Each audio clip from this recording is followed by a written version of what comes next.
Welcome to JD Clips. Please enjoy the short versions of our famous videos and keep learning. And don't forget to subscribe.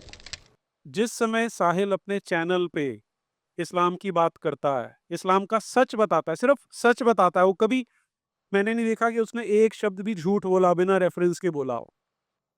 उससे उस system को इतनी जलन होती है, इतनी चिढ़ मचती है कि वो अगर उन्हें मौका मिले तो अभी इसका सर तन से जुदा कर सकता है। तो आज हमें ये अपॉर्च्युनिटी लेनी चाहिए और साहिल से मैं रिक्वेस्ट करूँगा, साहिल, क्योंकि तुम देखते हो, उस समाज में पल के बड़े हो, देखा है कि ये जो आवाज़ दबी हुई है, कुचली हुई है, इसे कैसे आगे बढ़ाया जा सकता है, इनकी संख्या कैसे आगे आए ताकि जो हमें शर्म फ़ील होती है, वो हमें ना हो। शुक्रिया नीरज जी। अच्छा, टॉपिक है how to grow ex Muslim. लेकिन उससे पहले एक इम्पोर्टेंट ये सवाल उठता है, what is the need of ex Muslim, है ना? ग्रोइंग की बात तो हम तभी करेंगे जब इसमें कुछ फायदा हो। So what is the need of x Muslims, ये पहले सवाल का जवाब देना जरूरी है और उसके बाद फिर हम डिस्कस कर सकते हैं। और नाजिया ने भी बताया, नीरज जी ने भी बताया कि क्या क्या स्टेप्स हो सकते हैं जिससे हम इसको और बढ़ा सकते हैं। तो ज़रूरत क्या है? सबसे बड़ी ज़रूरत ये है कि जितने ज़्यादा लोग इस्लाम से बाहर निकलेंगे, इस्लाम उतना कमज़ोर होता जाएगा। ये बात मैंने पहले भी कही थी कि इस्लाम नंबर्स पे खेलता है, उसकी ताकत नंबर से आती है। लोग एक्स मुस्लिम बनेंगे, इस्लाम छोड़ेंगे, इस्लाम की ताकत कम होते जाएगी। तो फायदा क्या होगा इससे कि जो इस्लाम की सोच है कि पूरी दुनिया में सिर्फ इस्लाम का कानून होना चाहिए, या तो आप मुसलमान बनेंगे या तो जलील होके गुंडा टैक्स देंगे। कानून किसका चलेगा? कानून इस्लाम का चलेगा। डॉक्टर इसरार अहमद साहब की अभी एक क्लिप मैंने अपने एक्स अकाउंट पे पोस्ट किया था। कई सारे मोमिन कहते हैं कि यार इस्लाम तो मतलब जो वॉर्स की बातें हैं, जो सूरह तौबा में जो आए थे हम कोट करते हैं, वो सारी की सारी जो है डिफेंसिव वॉर के लिए है। ये झूठ है, ये गलत है। डॉक्टर इसरार अहमद साहब खुद कहते हैं कि ये धोखा है एक्चुअली में। ये अपने आप को अच्छा बताने के लिए इसका इनकार किया गया है। इस्लाम अगर हक है तो उसको सामने से गलबा पाने की कोशिश करना पड़ेगा, और रसूलुल्लाह ने इसी वजह से स्टार्टिंग में ही अटैक किया था ताकि वो जंग स्टार्ट हो इस्लाम का बोलबोला। अच्छा, स्टार्ट कैसे किया था? असल में लूटमार से स्टार्ट किया था, कारवां लूटने के लिए भेजा था।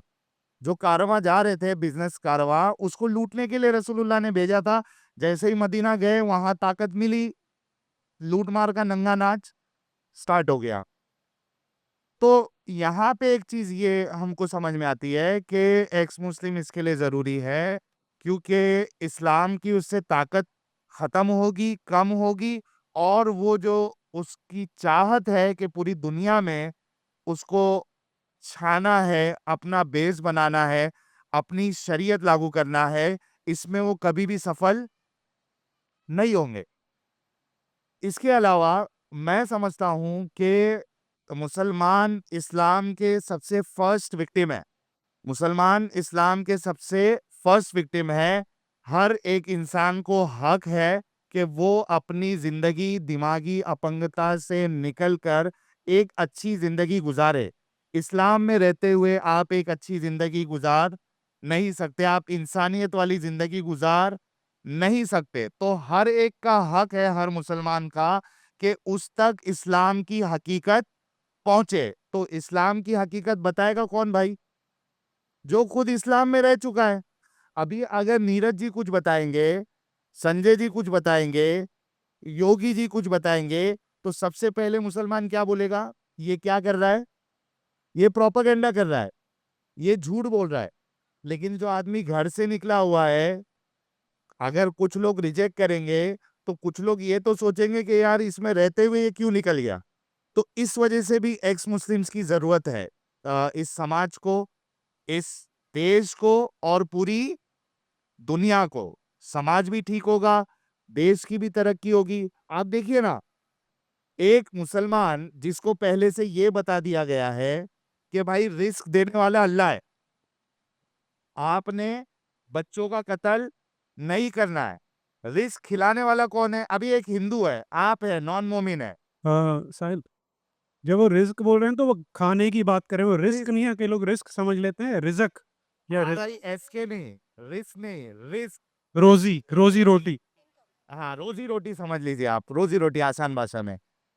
अब अगर किसी के दिमाग में ये पहले से ही डाल दिया गया है कि भाई रोजी रोटी देने वाला अल्लाह है, आपने बच्चों का कत्ल नहीं करना है, आपने रसूलुल्लाह की हदीस है कि जो ज्यादा बच्चा पैदा करती है उसको प्रीफर करो, क्योंकि वो मेरी उम्मत के नंबर्स को बढ़ाएंगी। आप बताओ, आप लोगों में से जितने लोग शादीशुदा है या करने वाले हैं, दिमाग वाले हैं, आप लोग यही सोचते हैं क्या कि भगवान हमारा खिलाने पिलाने वाला है, इस वजह से 10 करो, 11 करो, 12 करो, ऐसा सोचते हो आप? नहीं, आप सोचते हो हमको मेहनत करना है, अपनी हैसियत के हिसाब से बच्चे पैदा करना है, ताकि उनको भी एक अच्छी जिंदगी दी जाए। लेकिन यहाँ पे क्या है? करो पैदा। क्यों? खिलाने पिलाने वाला कौन है? अल्लाह है। एक चीज ये। दूसरी चीज, हम तो यहाँ पे मुसाफिर है, ये मुसाफिर खाना है, हम मुसाफिर है, तो इधर पढ़ लिख के क्या करेंगे ज्यादा? अरे काफिरों ने जो टेक्नोलॉजी बनाई है, वो पागल लोग मेहनत करते हैं, अपना दिमाग खपाते हैं। साहिल, एक मिनट। राशन तो योगी जी और मोदी जी भेज रहे हैं उनको। अभी वो है कि अल्लाह ने उनको जरिया बनाया है। अच्छा, बहाने बनाने के लिए तो 100 बहाने बना सकता है ना इंसान। ठीक है। अच्छा, अब आप देखिए कि मुसाफिर है, तो जो यहूदी दिमाग लगाकर, जो नॉन मुस्लिम दिमाग लगाकर इस दुनिया को इतनी सारी टेक्नोलॉजीज दी है, तो उसका तो हम मुसाफिर होते हुए फायदा उठाएंगे।